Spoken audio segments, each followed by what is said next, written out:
We'll be going through the slides and the presentations by each of our panelists. Please feel free to ask questions during the webinar. There's a little question place in the Go to Webinar menu at the right side toward the bottom of your screen. You can enter questions there during the webinar, and we will then go through these questions at the end of the webinar and provide those to the panelists for further discussion and review of what you have to ask. With that, I will turn it over to Lee Barrett, the Executive Director of EHNAC, and I thank you for joining us. Lee? Thank you, Ron, and welcome and to everyone, and thank you for joining our webinar on dispelling the myth that regulatory compliance is inherently addressed within existing control. I know we have Priscilla Holland on. Sharon, are you still on the phone here? Okay, hopefully Sharon will be back on in a second, and John Castillo. So let me take the opportunity, therefore, to start. Ron, let's go to the next slide, please. So the agenda today is I'm going to be introducing all of our panels. I'll also be talking about setting the stage and kind of defining the overall impact of regulatory compliance on financial services organizations. Sharon Klein is going to be talking about regulatory compliance provisions and impact. Priscilla Holland will be discussing planning strategies to align risks and assuring trust with stakeholders. And John Castillo from HIMSS will be defining case studies and lessons learned by HIMSS stakeholders. So let me take the opportunity now to introduce the panel to you. And John Castillo is Senior Vice President of HIMSS Business Centered Systems. He is also focused as well as HIMSS is the largest U.S. cause-based not-for-profit healthcare organization and association. They're focused on the optimal use of information technology and management systems for the betterment of healthcare. John recently became a Global Health IT Fellow for the World Bank to improve the use of HIT and medical banking in developing countries. He currently manages the HIMSS community of banks, providers, payers, and employers, which brings together banking and healthcare communities to expand and build current HIMSS MB project programs, medical banking project programs, that include industry forums and work groups. This includes the annual HIMSS Medical Banking Institute, which is held in conjunction with the annual HIMSS conference and exhibition. He was the founding director of the Medical Banking Project. He's considered a pioneering authority in the convergence of banking and healthcare systems, and coined the term medical banking to denote this particular area of discipline. He's very well published and regularly interviewed by the media, including CNBC, Wall Street Journal, USA Today, LA Times, and others. His honors include Healthcare 100 in the National Business Journal in 2005-06, and the 2001 First Place National Editors Award by the Association of American Healthcare Administrative Management. He had developed an article, The Emerging Compliance Matrix, in which he won that award. He designed the body of law published in the Banking Law Journal and LexisNexis, which is entitled The Treatise on Healthcare Law and Healthcare Law Monthly, that helped resolve the conflicts and the difficulties of the issues of HIPAA's impact on banks and financial institutions. Priscilla Holland is Senior Director of Healthcare Payments for NACHA, the Electronic Payments Association. Priscilla currently leads the NACHA's healthcare project. Previously at NACHA, she led NACHA's international program. She has over 20 years in cash management, project management, and product development. Prior to joining NACHA in '96, she was Vice President and Senior Product Manager for First Interstate Bank. She is an accredited ACH professional and a permanent certified cash manager. Sharon Klein, Esquire, is a partner with Pepper Hamilton Law Firm, LLP. She has over 30 years of expertise in legal issues relating to healthcare information technology, medical team and regulatory work relating to healthcare privacy, security, and data management. She's a member of the California and Pennsylvania bars. In addition to practicing with private law firms, she was on the executive management team and associate general counsel for Shared Medical Systems Corporation, which is now Siemens Medical Solutions Health Services Corporation. She's an active member of HIMSS, a commissioner at EHNAC, the Electronic Healthcare Network Accreditation Commission, and speaks frequently on issues such as licensing, privacy, security, confidentiality, telemedicine, outcomes and disease management, as well as managed care. She received her undergrad from Syracuse University and her law degree from Temple University Law School. Following law school, she served as a law clerk for the Honorable J. William Ditter, Jr. of the U.S. District Court for the Eastern District of Pennsylvania. That is our panel. So let me go to the next slide, Ron. So let me talk for a couple minutes about our webinar objectives. Do we have, is Sharon back on the line yet? She's not. She's not back on yet. I saw an email from her. I think she's trying to connect. Okay. Yeah, I'm trying to connect, Lee, and just continue. And I can't see the slides yet, but hopefully soon. Okay, that's fine. So our webinar objectives are going to be, we're going to go over, Sharon's going to spend a fair amount of time here going over the various legislative regulations, including HIPAA, ARA, HITECH, and other compliance mandates as well. We're going to talk about some of the, really the potential ramifications. What are the key issues here having to do with unlawful disclosure of PHI and how to prepare your organization? Many of you are banks that are participating on this webinar and other stakeholders as well.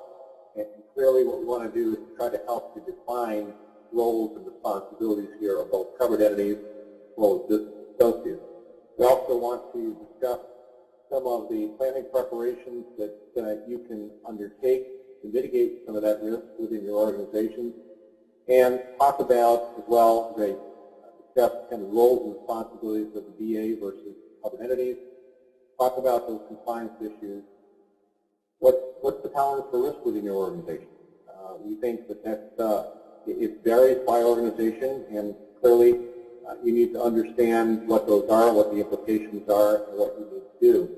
And what do you have, what are the resources that might be available to assist you with addressing some of that risk mitigation as well.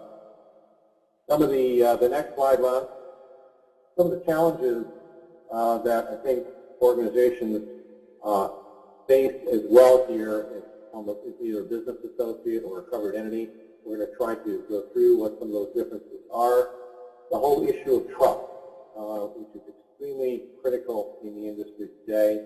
We're going to talk about that, talk about what you can do, and how you manage that risk and risk mitigation, and talk about some of the risk and security issues.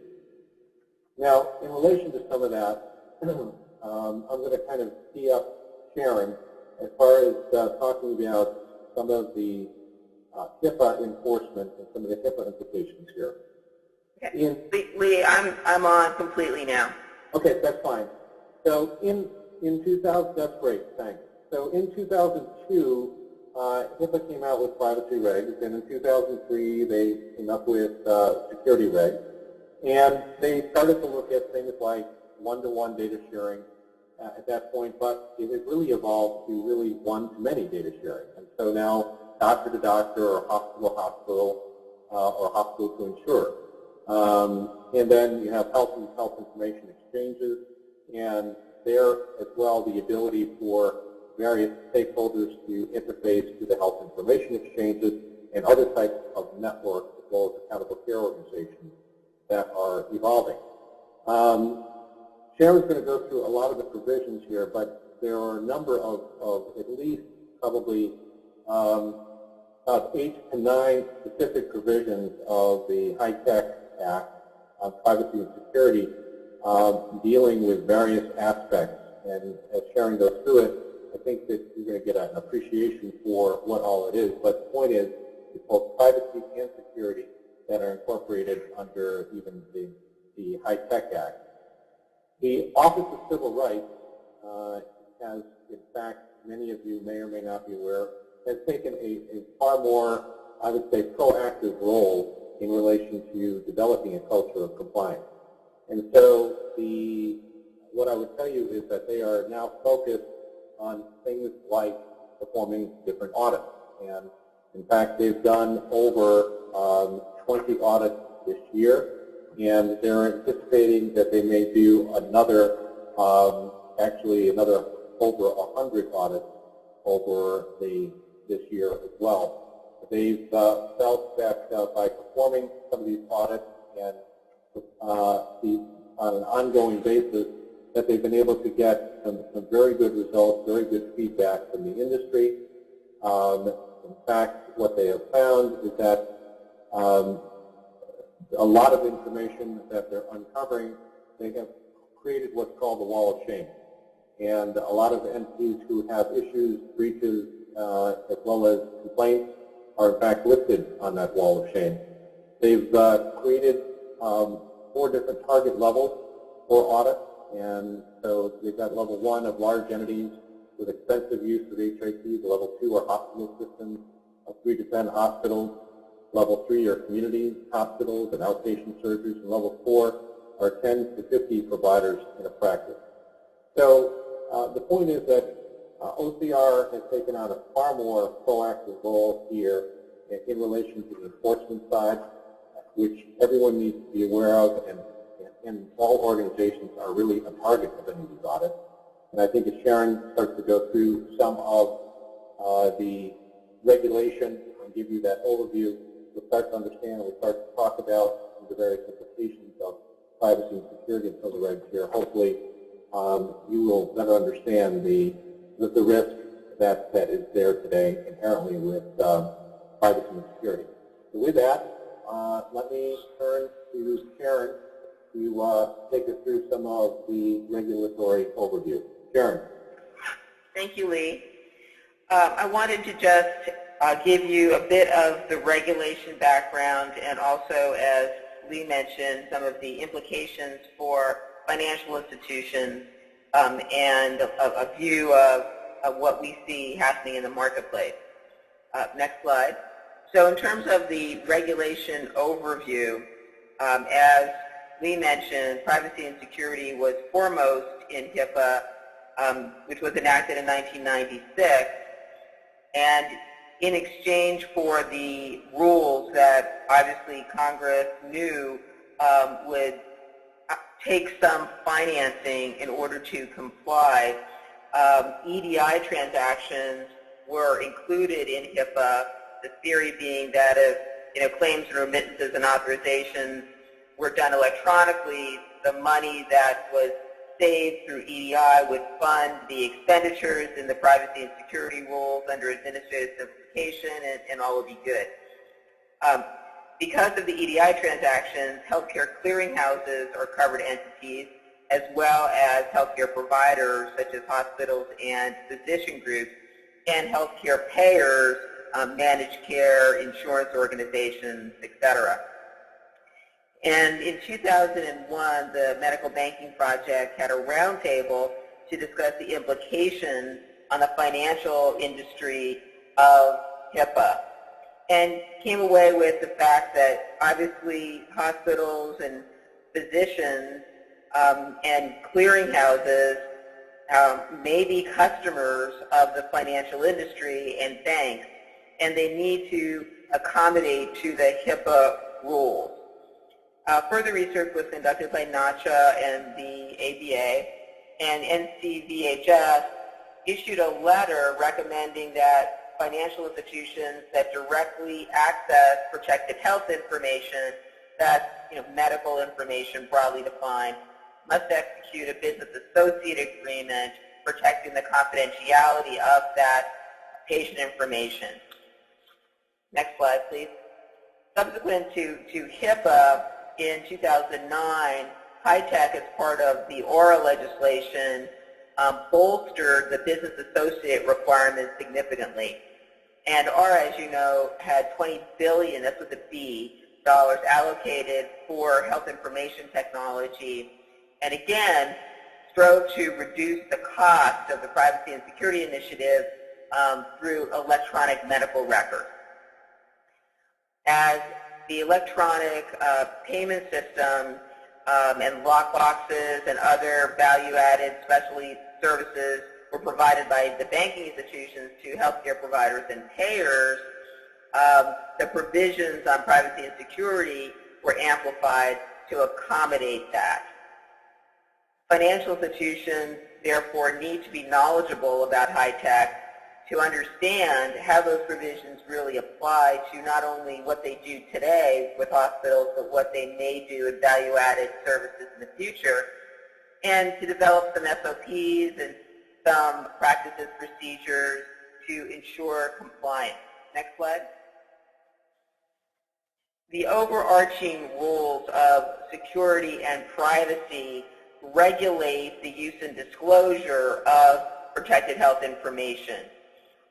Generally, you're looking at administrative, physical, and technical security standards, and under privacy, there's an intricate regulatory environment under HIPAA HITECH that makes sure that as you pass through data that contains medical information, which could be claims and remittances from a payment perspective, that you accompany that pass-through of data with confidentiality and privacy protections that are specifically defined under HIPAA. As I mentioned, covered entities could include banks as healthcare clearinghouses that stand in the middle between the providers and the payers in exchanging claims data eligibility and remittance information. Or they could be business associates that are acting on behalf of a hospital or acting on behalf of a payer, such as a managed care organization. And financial institutions include the entities that provide financial services to or for such covered entity involving individual identifiable health information, or PHI. Next slide, please. So what does that matter to the banking industry? How should the banks and financial institutions step up to the requirements of HIPAA and HITECH? Well, the first step in that process is to understand if you're a covered entity as a clearinghouse, if you're a business associate that is working on behalf of a covered entity, or if you're just a conduit for payment processing and posting, but really don't have direct access to protected health information. If you decide in that analysis that you are a business associate or a covered entity, then you have the obligation to implement policies and procedures that ensure compliance and protect the PHI. Now, before HITECH, HIPAA did not directly apply to business associates. So, you would know that you are in this, what we call chain of trust or confidentiality about PHI, because you would have had to execute a business associate agreement, which is a regulatory structured agreement that HITECH and HIPAA provided that ensured compliance with all the privacy and security regulations. Now, HITECH did away with the concept of, well, not did away with the concept, but business associate agreements are one way to get the obligation. However, under HITECH, covered entities have to make sure that business associates comply and their subs comply. And the business associate is also directly must be directly compliant and has the obligations of business associates and obviously compliance with HIPAA HITECH directly by statute. So you don't necessarily need to check the box on a business associate agreement or contractual provisions. HITECH, from a regulatory perspective, would obligate a financial institution that is acting as a business associate to have certain obligations. So part of what we want to do today is inform financial institutions about what those obligations are and what the penalties would be for noncompliance with those obligations.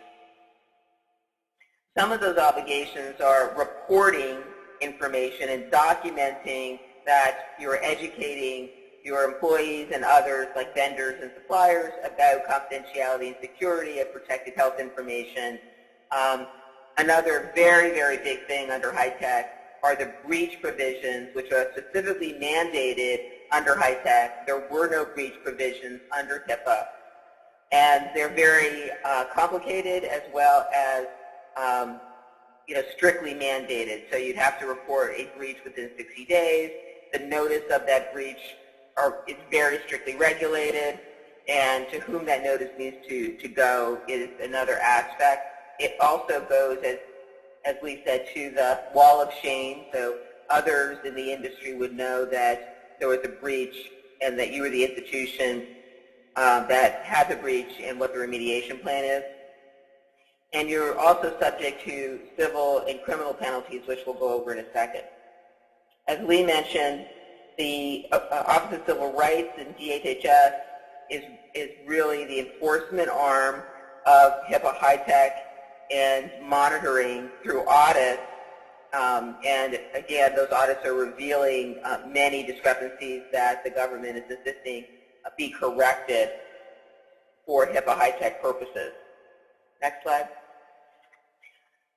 So from an accountability or teeth perspective, if you do not comply with the obligations that are required under HIPAA and HITECH, there are civil monetary penalties as well as criminal penalties. There are 4 tiers of civil penalties that obviously escalate in terms of the amounts per violation. It could be up to $50,000 per violation with an annual aggregate of $1.5 million, and criminal penalties up to $250,000 and 10 years imprisonment, especially as it relates to using or transferring PHI for any sort of commercial advantage. The tiers under HITECH have introduced a new concept called willful neglect, which is one of the highest levels of both fines as well as monetary fines and obviously criminal penal enforcement. And willful neglect is that you knew or should have known about the obligations under HIPAA HITECH and that you failed to do them. So there have been messages sent by OCR and HHS by imposing fines and penalties at the maximum level to institutions that should have known, should have done the research, should have figured out what compliance status they were, business associate covered entity, but failed to do anything. And in those situations, the government did not hesitate to fine very severely up to the multi-million dollars for those omissions. There's increased enforcement due to funding OCR's own internal operations. So what HITECH did very cleverly is say, okay, OCR, we want you to go enforce. And unlike under HIPAA, where the enforcement was a little bit hit or miss, under HITECH, we are going to say that if you get those multi-million dollar fines and penalties, OCR, then you can keep them and add on more, enforcers, lawyers, regulators, audit folks to keep the industry compliant. So all of those fines and penalties go back to self-fund, if you will, continued enforcement by OCR of HITECH breaches and HITECH failures to comply. In addition to those sorts of penalties, there could be state penalties as well, and also state attorney generals have authority to bring civil actions on behalf of residents of a state. Many lawsuits have been filed from a private cause of action under state law, and often what we're seeing is a pattern of there is a breach of protected health information, there is a fine issued by the regulators, and literally one day after those fines and penalties, a civil class action is filed as well. So it clearly ratchets up the monetary penalties that would ensue, as well as the brand damage and the reputation issue on the wall of shame. Just in terms of brand damage, there's been some studies done about, market caps. So, for example, under Choice Point, which was not PHI, but a PII, a Personally Identifiable Information breach, Choice Point's market cap dropped $720 million after the announcement of the breach. And in terms of recovering from that reputation loss post-breach, it took about a year.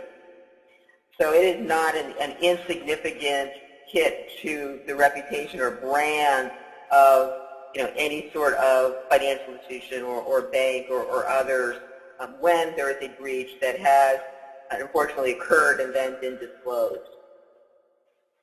Next slide, please. Okay, let me just summarize a little bit of the message here.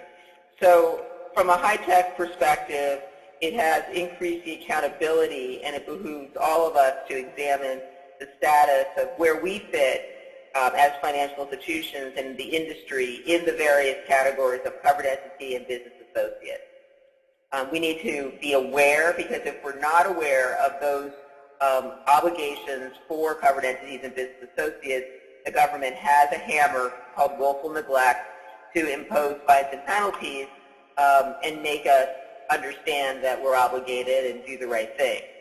So financial institutions may be liable for monetary loss if they don't comply with the data breach, fines and penalties, as we discussed, lawsuits or the threat of significant lawsuits, especially where I come from in California, class actions are significant, and some significant loss in terms of reputation, which may take months or a year to be able to get back on track. So with that, I think, Lee, did you want to kick it off to Priscilla, or just introduce Priscilla at this point to help us go through NACHA and the ACH network and understand how electronic payments are impacted through HIPAA HITECH? Great. Thank you, Sharon. Thanks for that great overview on the regulatory environment here that we're facing. Let me also take the opportunity before I turn the next segment over to Priscilla to ask any of you who are interested in posing questions to the panel. You can do so. You should have a question button that you will see on your screen, and you can type in your question. We will then take those questions at the end of the presentation and go through them, and I'll be posing them to the panelists.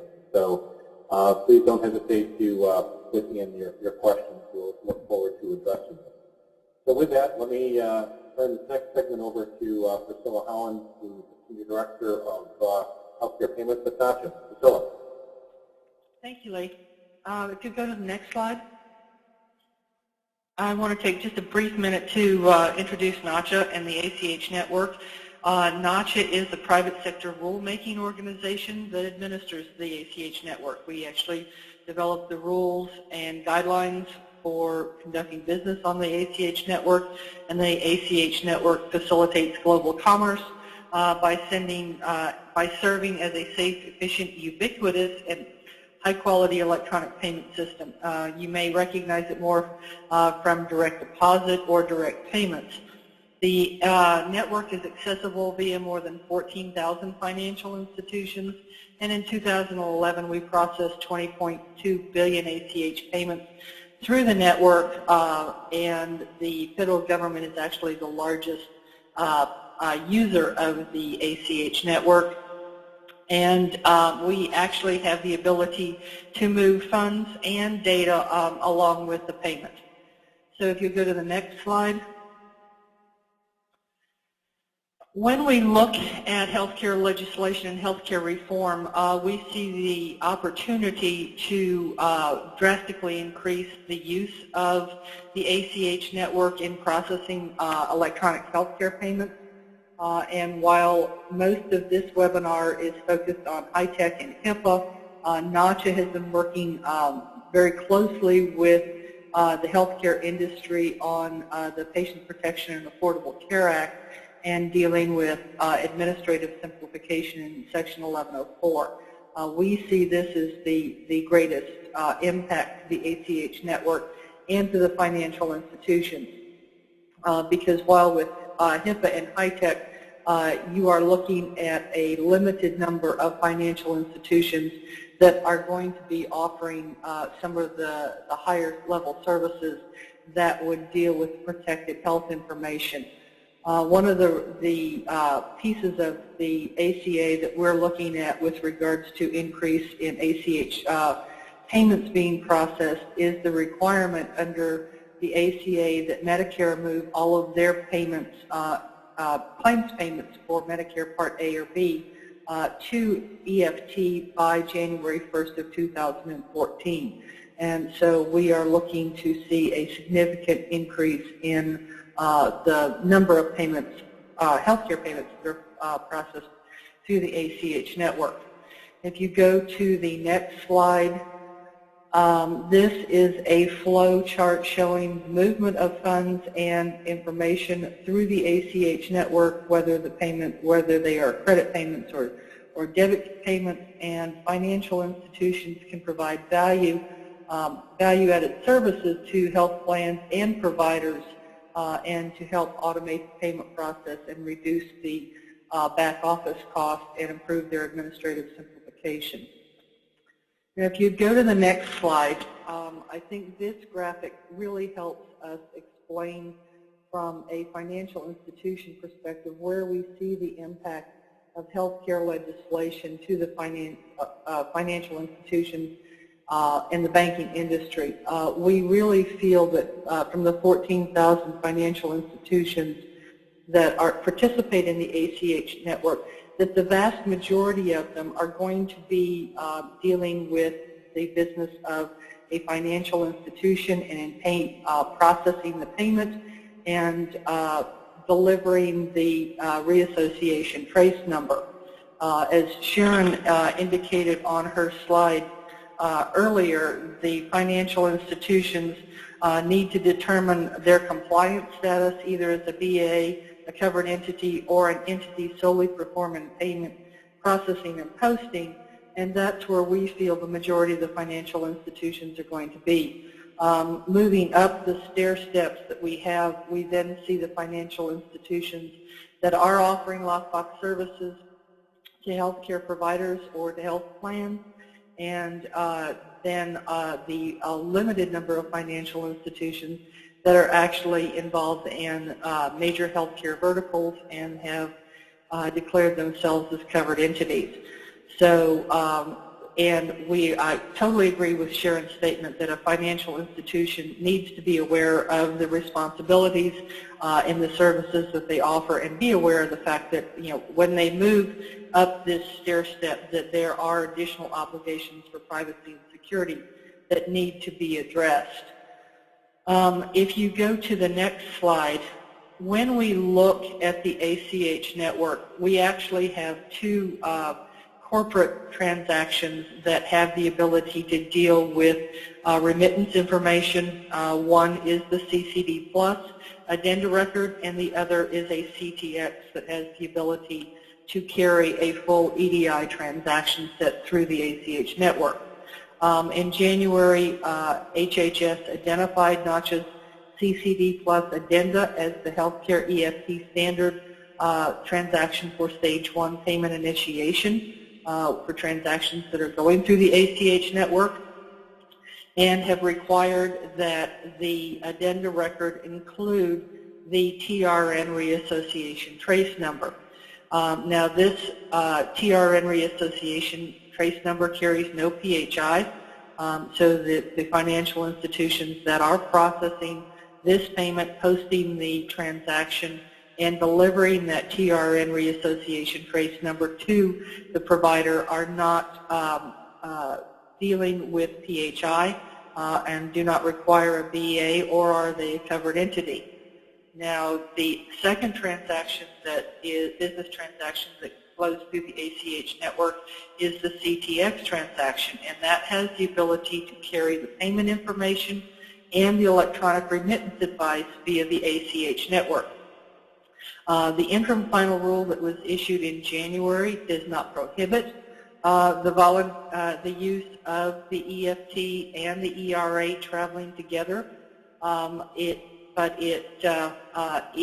At this point, we do not have or are not aware of the fact that the industry is actually using that. We have CTXs that are going through the ACH network at this point with an 835 in it, but they are not carrying the PHI and the full ERA associated with it. So the CTX does eliminate the need for the reassociation that is required when you have the CCD traveling through the ACH network and the electronic remittance advice traveling through a separate channel.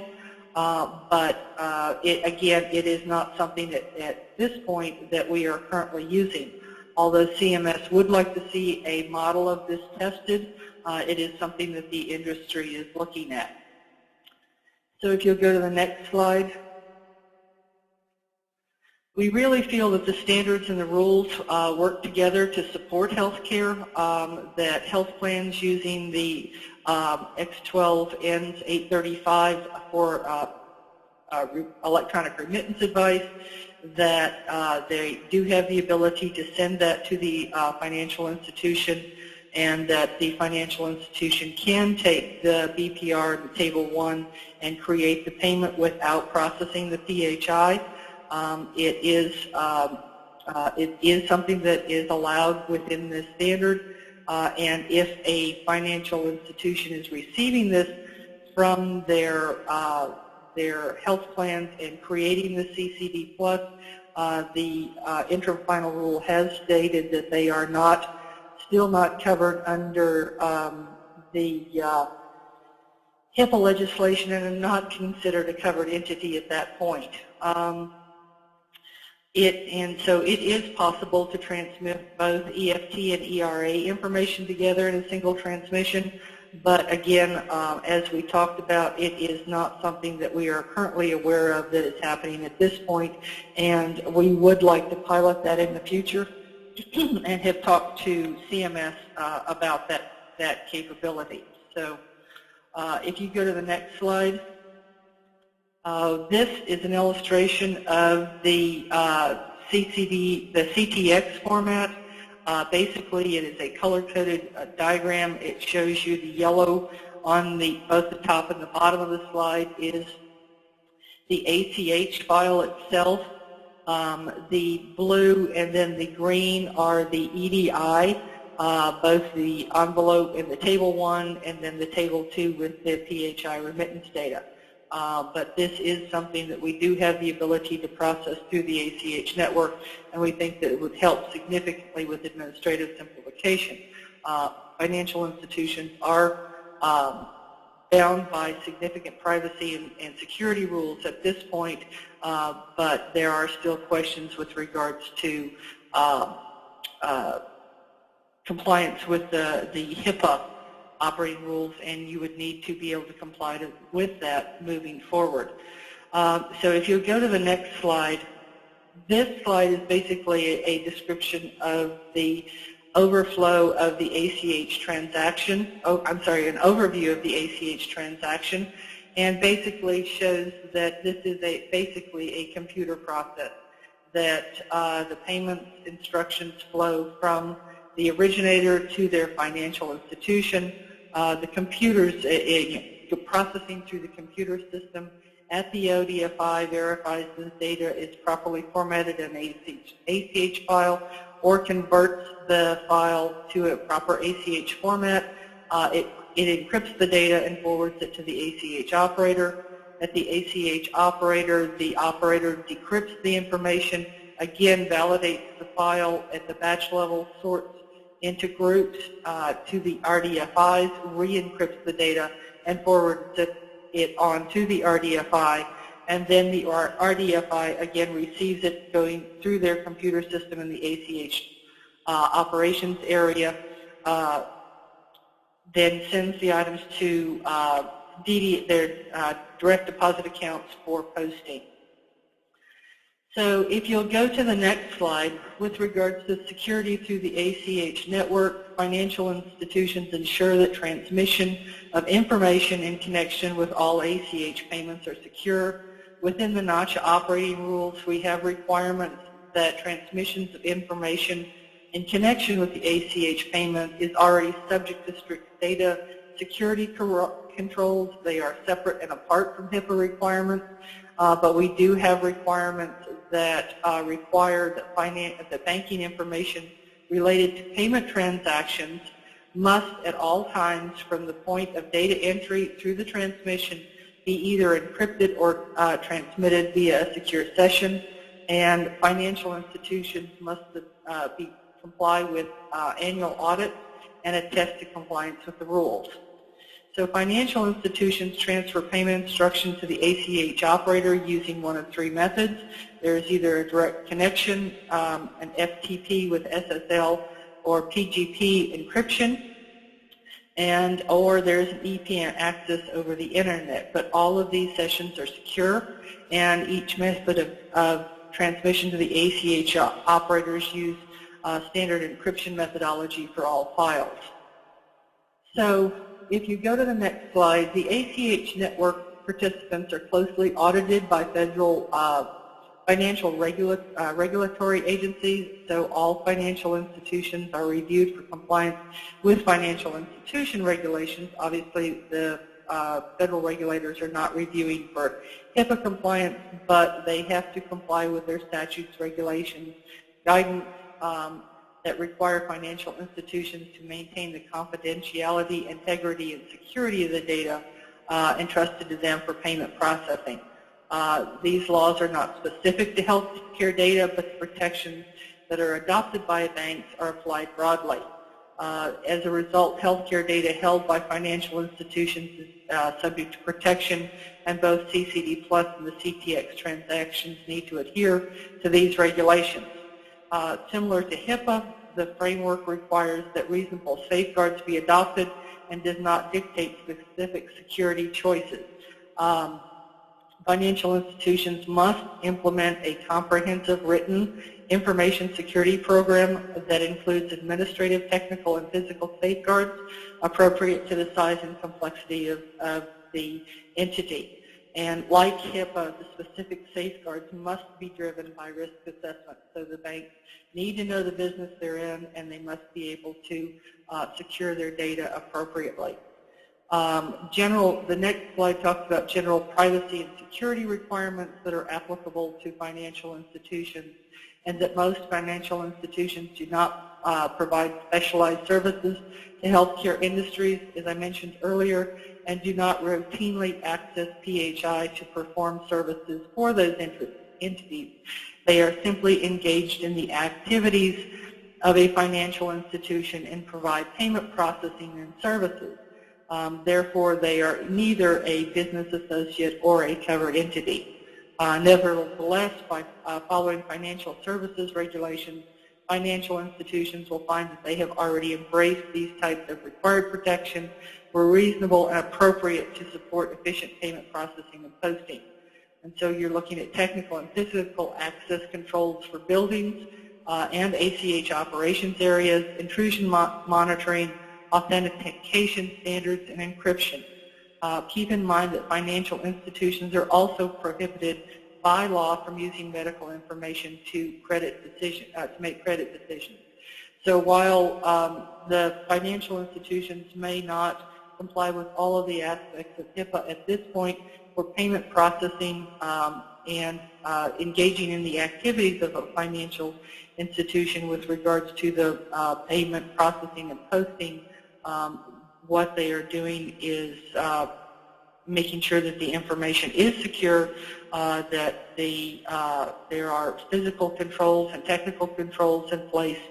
And again, back to Sharon's earlier comments, the financial institution needs to know the business that they're in and determine their compliance status. So with that, Lee, I will turn it back to you. Thank you, Priscilla. Excellent overview. Appreciate it. So our next presenter is John Katsilas, who's Senior Vice President at HIMSS and the Global Health IT Fellow for the World Bank. John's going to give us the provider perspective here. John, let me turn it over to you. Thanks, Lee, and I want to thank also the panelists and all the attendees today on this topic that have decided to come listen to us. A little bit of an overview. HIMSS, Health Information Management System Society, is dedicated to the appropriate use of information technology to improve healthcare. HIMSS, a business-centered systems area, focuses on the business of healthcare. HIMSS for many years was focused on the clinical side. They still are, and we are now in the process of building out a new business-centered systems area that took in, through acquisition, the medical banking project and the AFECT, which was the Clearinghouse Association from way back. So we are now in the process of building out a healthcare financial systems area here. And our approach is to simply educate the marketplace. We try to facilitate best practices and common standards through our HIMSS G7 events, which occur 3 times a year. And we are looking at supporting and facilitating as well demonstration projects such as the ICD-10 playbook that addresses current issues in electronic business transformation. Next slide, please. The policy framework for medical banking, really Sharon went through much of this and Priscilla added on to it, so I have very little work to do here, and I appreciate the spade work of my colleagues. But as the audience knows, in 1996 HIPAA was passed, and it wasn't until 2001 when the privacy rule was allowed to stand through a technical stop-go period under Tommy Thompson that really shook the industry. It was a 60-day, he reopened the privacy rule for comments. That when that rule was finally allowed to stand, it became very real that there was an issue with HIPAA's impact on banks. And prior to that, I had written a white paper on this issue, and it was around 2001 when it was published, and it really started some new thinking around this area. Now, interestingly enough, you know, there's nothing new under the sun, really. Priscilla and a number of large banks had, back in 1994, covered many of these issues in a healthcare EDI publication that was put out by the banking groups, looking at the benefits of being able to do straight-through processing, I'll call it, for purposes of this webinar, and that is moving the funds, the electronic funds transfer, that payment instruction, as well as moving the electronic remittance advice to the endpoint where it could be used to automate workflows. That issue is becoming more and more important today, especially as we look at business intelligence in the enterprise or in the provider community, and we'll be taking a look at that. Through a number of public testimonies, NCDHS in 2004 issued a recommendation to HHS that essentially confirmed that banks that have access to PHI, that they should assess their legal standing, and providers should implement business associate contracts with those banks as appropriate. And again, this is when a bank is either a business associate or acting as a covered entity. And I think Priscilla, pointed out through that very effectively the graph that many banks are not performing covered entity services.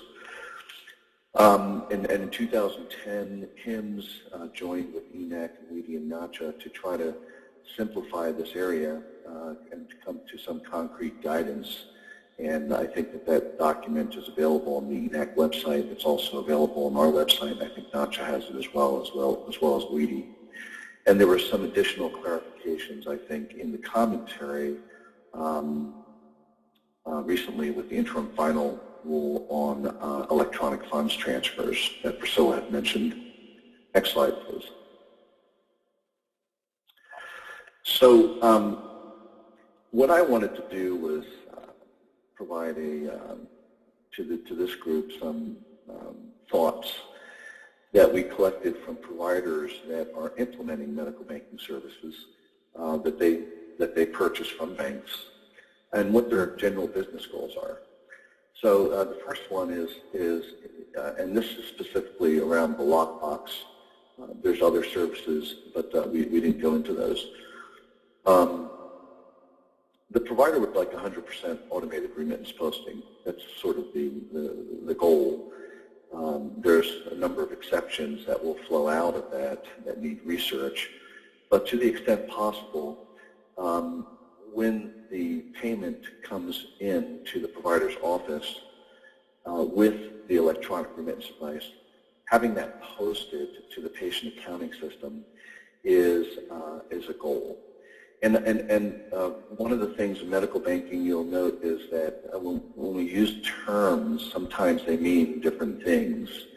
So posting to a provider's bank account, the cash that came in, and reconciling that to what's being posted on the patient accounting platform, that's a different workflow. The workflow that I'm referring to here, by the way, that's also a very valuable workflow that can come out of this, but the workflow I'm referring to here is actually posting the remittance advice information onto the patient accounting platform, and that drives downstream workflow automation. And those areas for patient accounting include contractual allowance processing and things like reject note posting and financial class updates. All those things that need to happen in order to keep that account clean and to move the liability and the timing of that liability to another bucket were appropriate. At the end of that entire process, and we'll see later, is business intelligence. So to the extent that all of this work can be done in an automated fashion, and can be done on a timely basis, the enterprise or the provider's practice has intelligence that they can use so they can make better decisions around their practice. And that intelligence is driven not by what necessarily is billed, but by what is paid. And in healthcare, we're often looking at two very different numbers when we do that. Also, the providers we spoke to are looking for consistency in the posting. A lot of these physicians are trained physicians, and to the extent that there's manual postings, there can be errors, there can be lack of consistency with particular enterprise rules. So consistency in posting certainly does help the process. As I mentioned, reconciliation of the cash to the posting, much like balancing your bank statement with at the end of the month. And then denial trending, knowing what denials are coming into the organization, knowing why those denials are happening, how to adjust the course of the business office so that those denials can trend downward would be the optimum thing. But knowing it in advance through the cash postings is important, and the denial management process. And of course that whole process is being driven by the cash that's coming into the door and comparing that with the claims.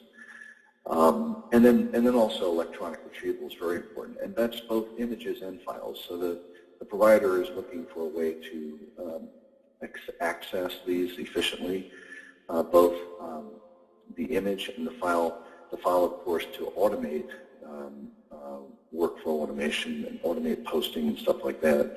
But the image, because many times in denial management referring to the original image is important so that they can determine what to do next for an account. So those are some of the general business goals that we picked up from our survey of providers. Next slide, please. And those are great things. The experience that the providers have had in implementing these types of programs are, first of all, there's typically a very steep learning curve between what's being provided from the lockbox environment back to the patient accounting system. And that learning curve it's not only steep, but it requires a lot of patience to go through all the issues and to find a way to standardize. Secondly, payer EOBs are not standardized, and that creates issues when trying to digitize a paper EOB into a digital EOB. There are many kind of workarounds that have been developed in the industry since 2001 when we were promoting or facilitating this approach. The other, it's important for the provider and also the bank to understand the quality and the functional value of the ERAs. The electronic remittance advice may come all the way through, but because it lacks certain data, it may not be functional, and it may not be able to fully operationalize the way that anticipated. So understanding that and then being able to work with the payer as part of the team in developing a comprehensive cash management strategy is important. The implementation timelines often are longer than anticipated as a result of these things. One area is the HIPAA Business Associate Contract, which we'll look at in a bit. And then also the testing approaches often have to be adjusted. So setting up, creating a testing environment, and then pushing that into the operational environment, it requires more time than anticipated. You would think after all that, all those negatives, that you think that maybe this is not something you might want to do. But for this one organization, and admittedly this is a large healthcare provider, who will be providing their case study at the SHIFT event, the Summit for Healthcare Information and Financial Technology, which we are holding at the HIMSS annual conference in New Orleans. They were able to digitize, if you will, and operationalize over 4 million EOBs using this process. And there are exceptions again, but if you look at the average cost to process those, and $2 per EOB would be stating that cost very conservatively in their estimation. They were able to realize over $8 million in an annualized savings using this approach. So there is a definite ROI here, and that ROI, frankly, is driving this industry. Being able to automate the workflow comprehensively and experience those savings in an era where we're trying to, the healthcare industry really is desperately trying to find ways to impact the enterprise from a cost standpoint, knowing that the reimbursement environment doesn't look too good in the future, is critical and important. Next slide, please. So the alignment with HIPAA and HITECH, I put down some of this here. So one of the myths is the bank's business associate contract, and I'm talking about a bank that is aware that they have to sign business associate contracts, and they have a HIPAA business associate contract that has been done. That contract is the same as the provider's business associate contract. Time and time again, in talking with providers, the way that providers process data, the way that they look at payments, the way that they're operating has been infused into the contract.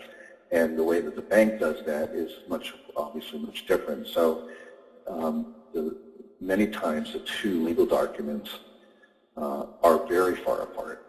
And so it does take an active effort, not just by the legal team, but also compliance area, operational areas have been involved. I was on a call with the bank's legal team, with the compliance team, with the bank's operational area in the lockbox, and then that same counterpart on the hospital side when we talked through this and our presentation today. And it did take a significant amount of effort to finally realize a contract that both parties were comfortable signing.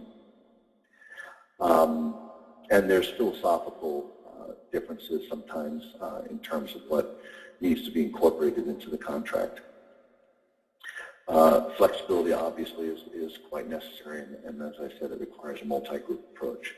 I think Sharon went through the high-tech expanded risks for business associate contracting quite nicely. So that is not a myth that high-tech did expand the risk for business associates. Next slide, please.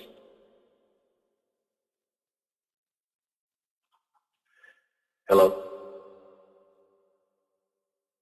Yes, the next slide should be up. Okay.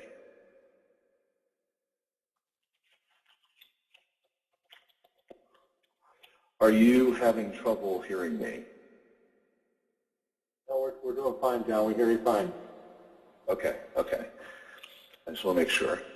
Okay, so from the provider's perspective, being able to do comprehensive claims management, including the remittance management, the electronic remittance management, doing that electronically can drive workflow automation, revenue cycle decisioning, and ultimately business intelligence. And that's sort of the goal at the top of the pyramid here. Today, there's a lot of discussion around business intelligence. It's become a new area. At HIMSS, it's one of the 6 focal points that we're looking at over the next 3 to 5 years that is driving investment and strategy in the healthcare arena.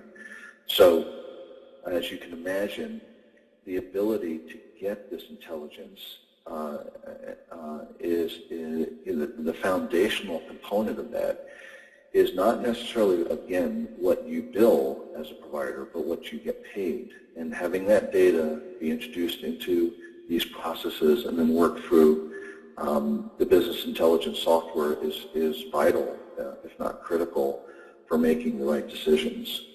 So along with what Priscilla was talking about in terms of greater adoption of electronic funds transfer because of technology, there's also a driving business dynamic that is occurring, and that's business intelligence. So we see a greater uptick and a greater demand for these types of services in the near term. Next slide.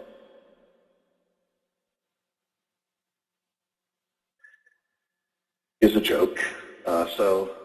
It's true, on the internet, nobody knows you're a dog. Next slide. But, one of the things that I really want to emphasize, and this was a global survey, and admittedly this was done before the global credit crisis. I haven't seen any studies since that time, since the global credit crisis. But my hunch is that they're going to be about the same, at least, if in ratio. This was done by the Ponemon Institute. It was commissioned by Unisys. And this, though, was a question that was put out to consumers, and it was a global survey.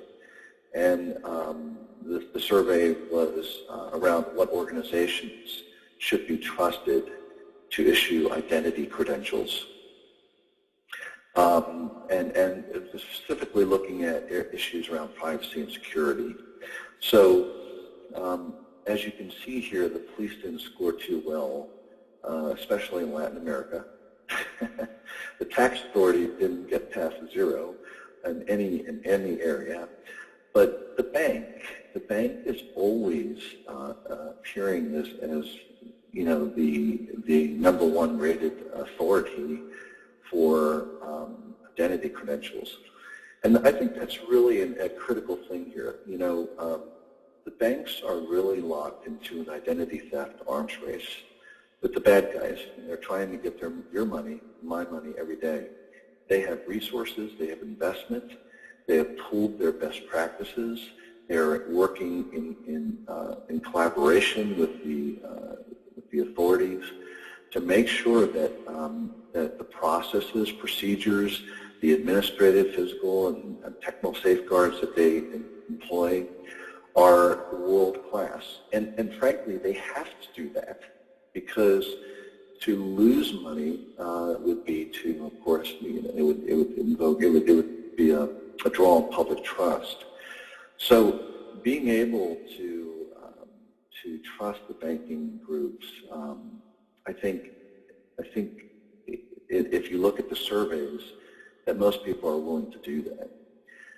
The situation that we're talking about with HIPAA is making sure that the HIPAA specified areas, which are often things that the banks are doing already under GLD, FACTA, PCI, but the gap assessment really needs to be done, and so that the public is crystal clear, as well as the trading partners.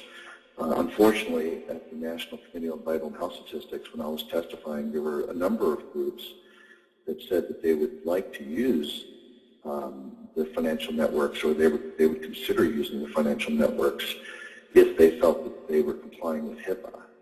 And I think that if you look at the surveys, people do trust the banks, but there is that sort of business mindset where, of course, the providers is wanting to make sure that the bank that they're using is complying specifically with the HIPAA provisions. Next slide, please.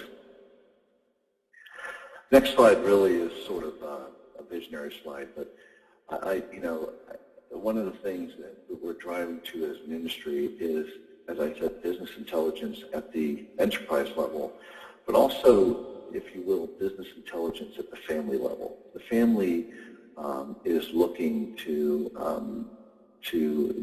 drive better value in their health care, oftentimes.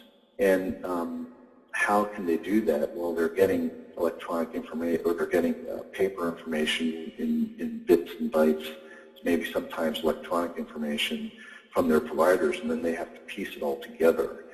The Obama administration implemented ERA, and with that came the $20 billion that Sharon was talking about, that will result in far greater use, and has already resulted in far greater use of electronic healthcare records. The thing on the horizon with electronic healthcare records that we are looking at in the medical banking community is how is this being linked with the business side, so that the consumer who receives those services can not only look at their clinical records, but also look at their financial records on one portal. And I think that, again, this is a visionary statement, but there's over 70 million households doing online banking today. They get on the online bank account 3 to 5 times a week. It seems like a very natural place for them to have a healthcare home, a digital home. And I don't know that replicating that type of investment, that global investment, is even possible in today's environment. But I think in talks with groups that have looked at this issue, doing this through a trusted consumer brand is vital. And I think that the linkage with the banks having, trust, being able to manage digital identity, being able to provide the tools that consumers need to see things, whether it be through online banking and mobile banking, which is, of course, a large and growing area, and one of our target areas at HIMSS as well, that all ties in very nicely with where the banks are going. So we advocate for this sort of unified platform. Next slide. Finally, what I tried to describe here is, in this graph is represented phase one of the medical banking industry, where banks are moving in areas where they understand. That is, from a banking perspective, how can I serve my clients better? And typically that's in payment processing. Some banks have moved beyond payment processing to value-added data processing, including business intelligence modules. I spoke to a large bank about 2 months ago that was implementing a business intelligence program. So phase one, we see cross-industry integration occurring today, and it's occurring not at a fast rate, but it's growing as an industry. As that data is flowing through the banking system, positioning it in ways that add value to the hospital, to the physician, to the health plan, and to the consumer will become a driving point, and I think it puts the bank in a position of becoming a systemic change agent in healthcare. And then finally, as this data, if more and more of this data is exchanged, there is going to be, and it's already been recognized, a need for standards and operating rules that allow for a more efficient exchange of these types of data. And I think that you have groups like NACHA, the Clearinghouse has talked about this, SWIFT, and there are other vendors that provide support to those platforms that are looking at developing common standards that are interoperable, that can be used to support new products and services that banks might offer the marketplace. So with that, Lee, I'll turn it back to you. Great, John. Thank you very much. Great overview of what HIMSS is doing from the provider perspective and some of the issues for the medical banking industry. So let me remind people, if you haven't already, if you have any questions, please type in your questions and send them to us, and we will go through them. While we're waiting for some of those questions to come in, I've got a couple of questions to kind of get the Q&A started here. So, Sharon, let me ask you one question. As you went through some of the regulatory side of this, which was a great overview, what's the probability, if I'm one of the stakeholders that's listening to this as an attendee, what's the probability that OCR, Office of Civil Rights, would in fact potentially select my organization for an audit? I mean, even though I know that obviously there's more, they've added over 100 additional entities that they're going to audit this year. What would you advise people? Well, I think there's sort of a multi-factor analysis in that. I mean, yes, the audits, and they're going to be adding more on, as I mentioned, because OCR is continuing to assess fines and penalties. I think the biggest one was in Massachusetts at Signet Health, where there was a HIPAA violation, and there's a combination of lack of compliance with HIPAA HITECH, but also Signet Health failed to cooperate with the OCR and HHS and the OIG in their request for documents and in the investigation. So what OCR did there is assess the maximum fine of $4.3 million.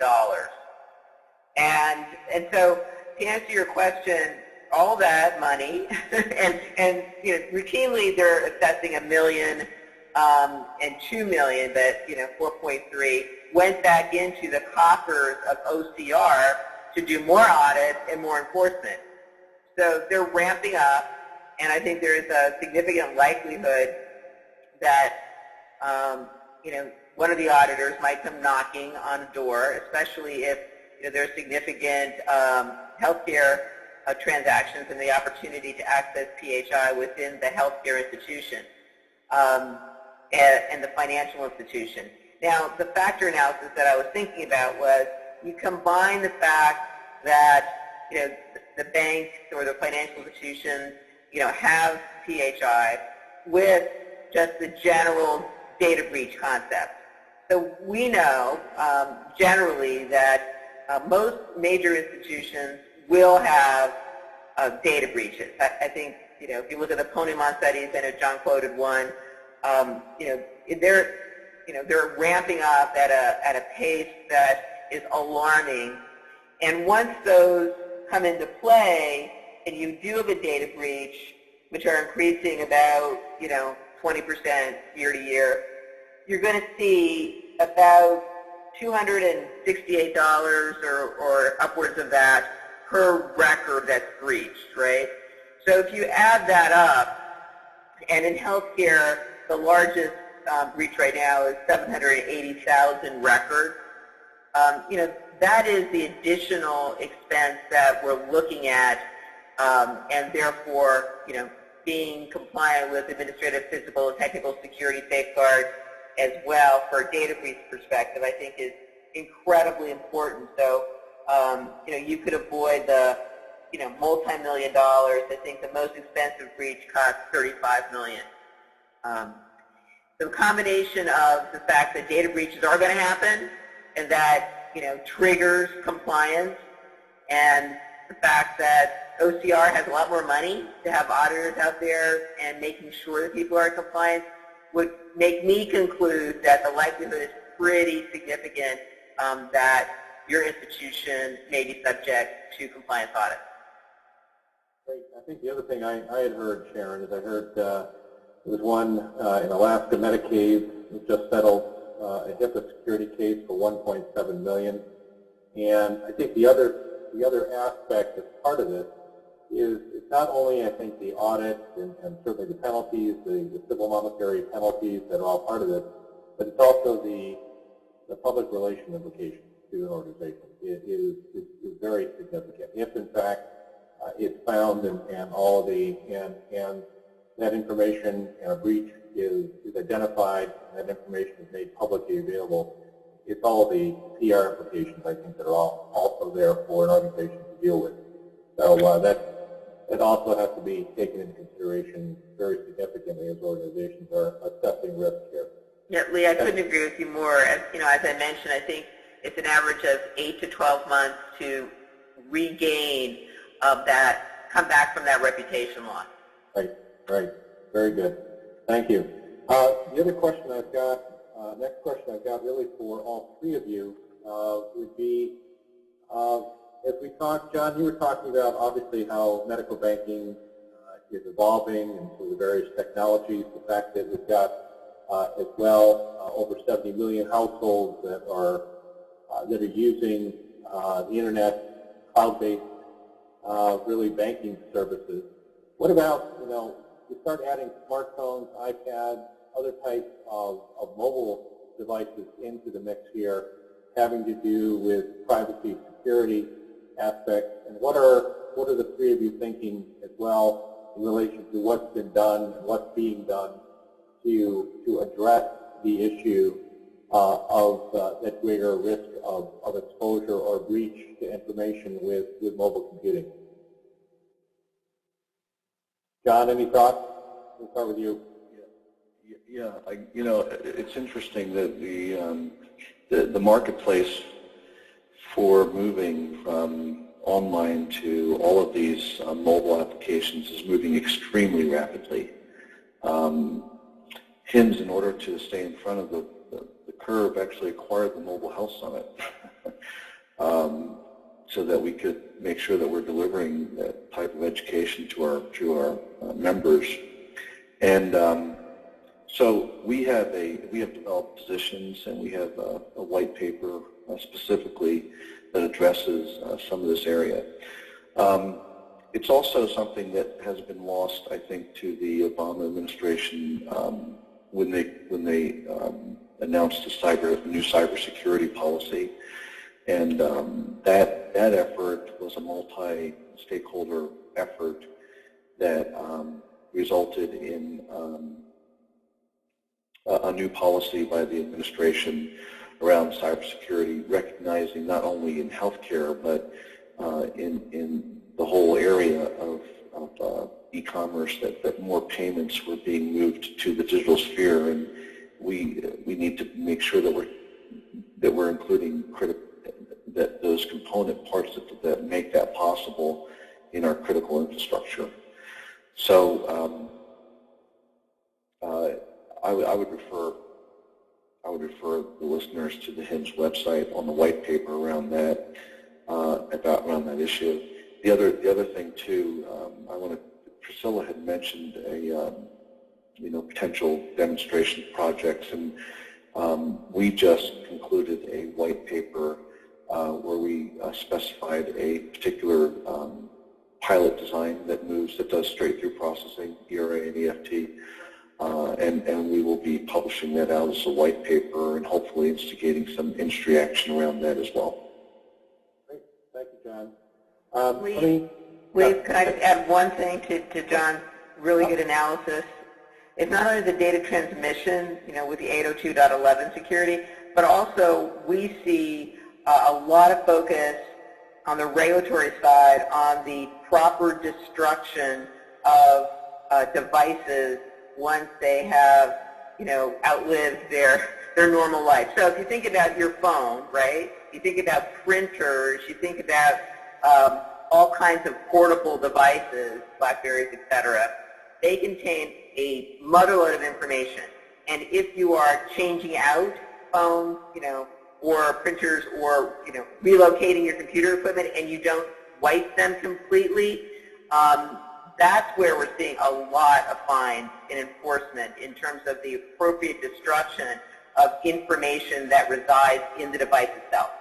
Excellent. That's a very excellent point. Excellent point for people to be aware of. All right, I've got one time for one more question that I received here. So the next question that I received is, EHNAC has an accreditation program for financial services organizations. What do organizations need to do to become aware of it, and what does it include? So yes, the EHNAC does have an accreditation program for financial services accreditation entities, and some of the areas of focus that they concentrate on are privacy and confidentiality, security, technical performance, business practices, and resources. I would refer any of you who are interested in taking a look at that accreditation model that we do have for financial services organizations to the EHNAC.org website.